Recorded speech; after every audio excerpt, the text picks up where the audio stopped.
wabarakatuh. Selamat pagi dan salam sejahtera untuk kita semua. Perkenalkan, saya Devitra Natalia dari program studi Pendidikan Sosiologi angkatan 2019 tersebut. Jadi pada saat ini saya ingin menjelaskan mengenai penelitian saya, yaitu pengaruh KDRT atau kekerasan dalam rumah tangga dan perselingkuhan terhadap perceraian dalam rumah tangga. Penelitian ini menggunakan bantuan aplikasi software SPSS.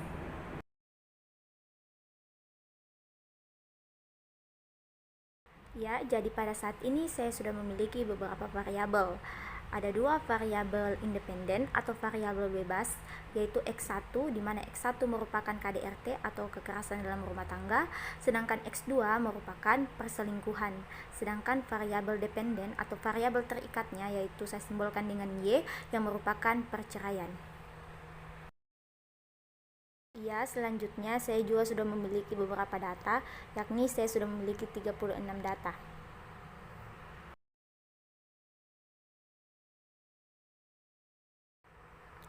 Iya, pertama-tama kita akan menguji asumsi normalitas data tersebut. Ya, uji asumsi yang akan kita gunakan yaitu uji asumsi normalitas Kolmogorov-Smirnov test. Kolmogorov-Smirnov test merupakan bagian dari uji asumsi klasik. Uji normalitas bertujuan untuk mengetahui apakah nilai residual berdistribusi normal atau tidak. Model regresi yang baik adalah apabila memiliki nilai residual yang berdistribusi normal. Jika nilai signifikansi lebih besar dari 0,05, maka nilai residual berdistribusi normal. Tetapi, jika nilai signifikansinya lebih kecil dari 0,05, maka nilai residual tidak berdistribusi normal. Ya, adapun langkah-langkah untuk menguji asumsi normalitas Kolmogorov-Smirnov test adalah sebagai berikut. Ya, pada data view kita akan klik analyze. Setelah analyze kita akan tindih regression. Setelah regression kita pilih opsi linear. Setelah kita klik opsi linear, maka akan muncul kolom atau tabel seperti ini, yang dimana ada kolom untuk dependen, ada juga kolom untuk independen. Caranya, pada KDRT dan perselingkuhan, yaitu X1 dan X2, kita simpan di independen, variabel independen, dan perceraian atau Y kita simpan pada kolom dependen. Setelah itu, kita klik save pada samping kanan. Setelah kita klik save, maka akan muncul kolom ada residual, ada distinct. Maka kita perhatikan pada yang residual. Kita klik pada opsi paling atas di kolom residual, yaitu unstandardized. Setelah itu kita klik include the covariance matrix pada bagian bawah. Setelah itu kita tindih continue.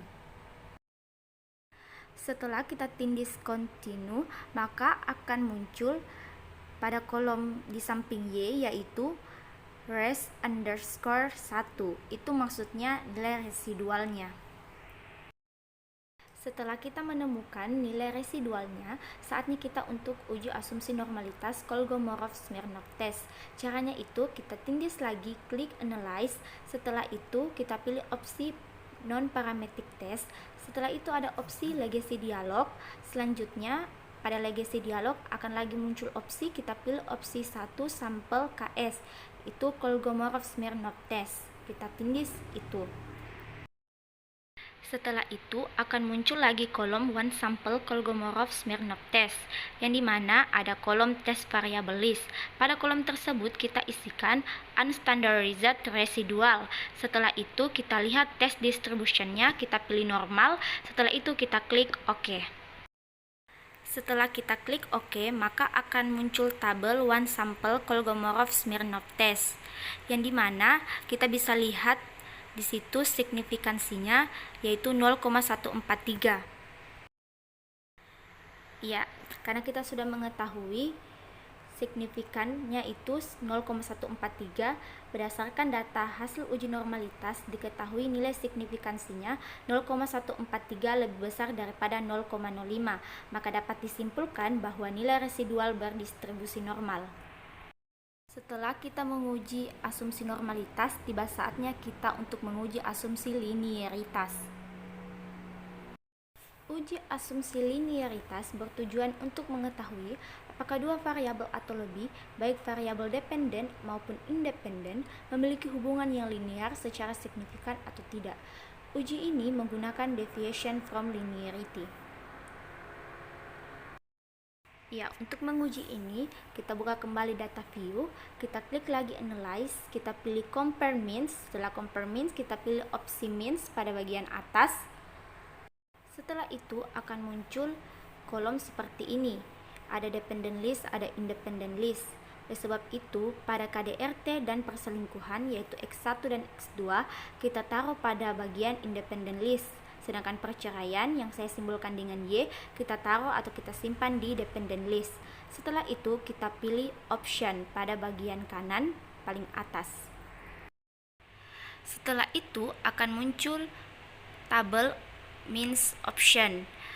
Kita perhatikan pada bagian bawah, kita centang yang bagian kedua yaitu test for linearity. Setelah kita centang itu, kita klik continue. Setelah itu akan muncul tabel seperti ini. Kita bisa lihat pada deviation from linearity-nya dan signifikannya 0,011.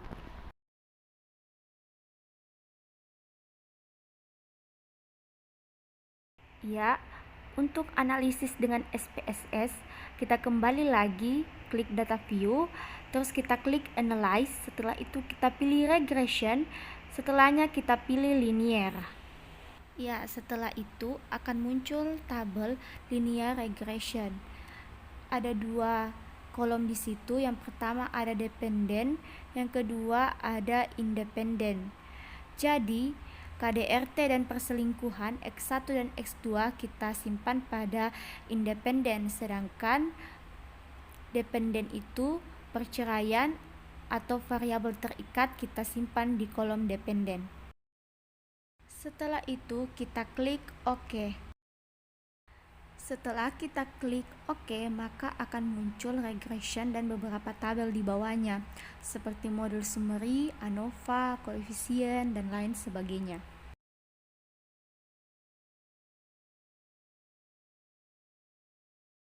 Ya, tabel selanjutnya yang kita perhatikan yaitu ada variabel enter or remove.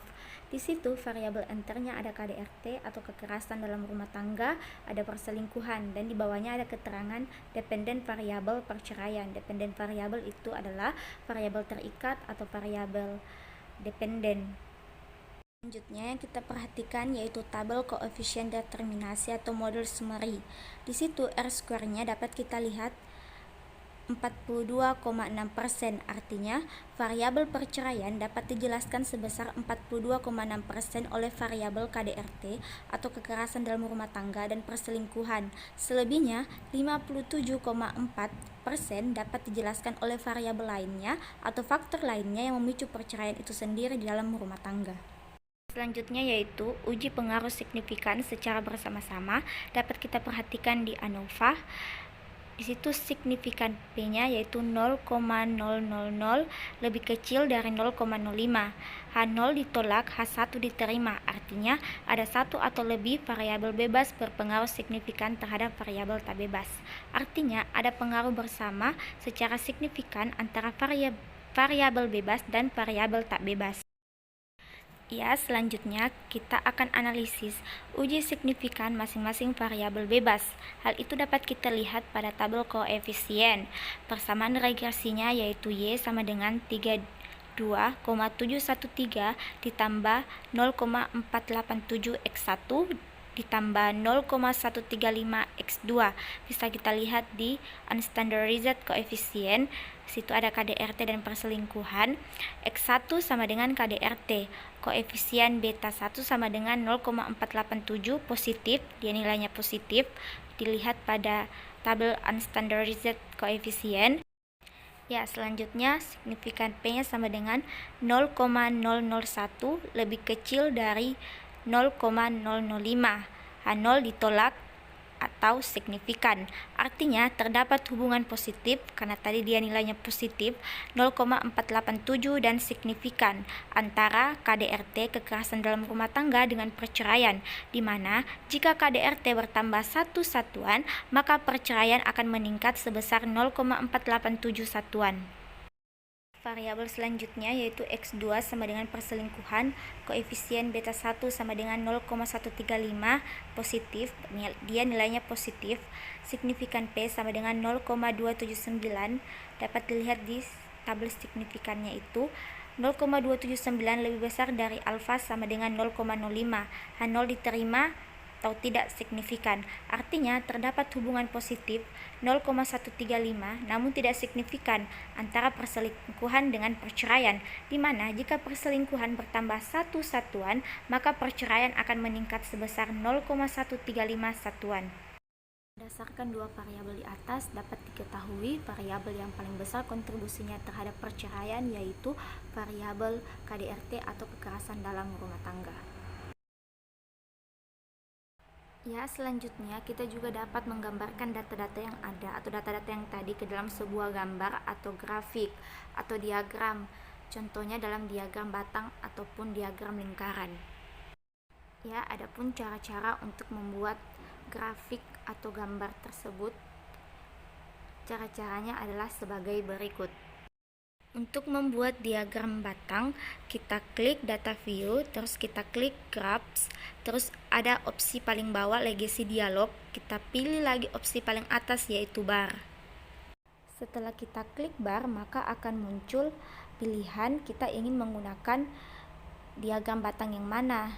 Jadi kita pilih yang paling atas dulu yaitu yang simple. Setelah itu kita klik define.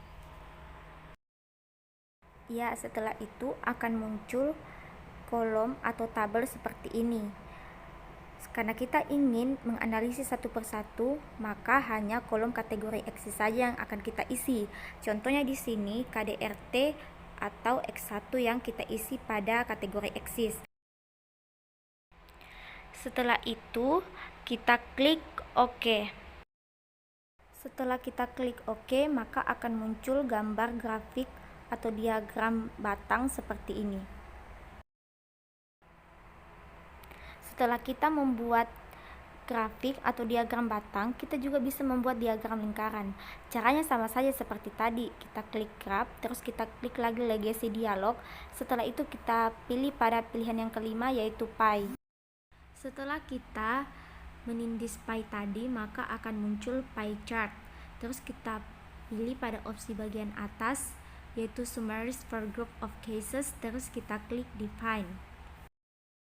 Setelah itu akan muncul lagi tabel seperti ini.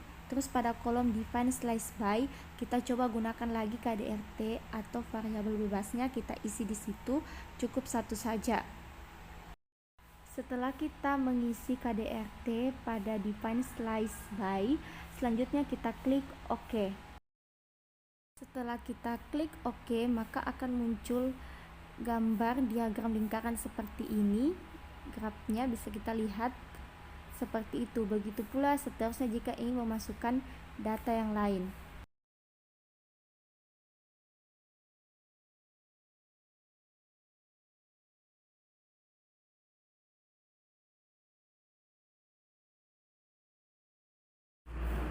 Ya, itulah yang dapat saya sampaikan mengenai penggunaan aplikasi software SPSS pada regresi ganda, khususnya dalam penelitian saya mengenai pengaruh KDRT atau kekerasan dalam rumah tangga dan perselingkuhan terhadap perceraian dalam rumah tangga. Akhir kata, saya ucapkan banyak terima kasih. Kurang dan lebihnya mohon dimaafkan. Wassalamualaikum warahmatullahi wabarakatuh dan selamat pagi.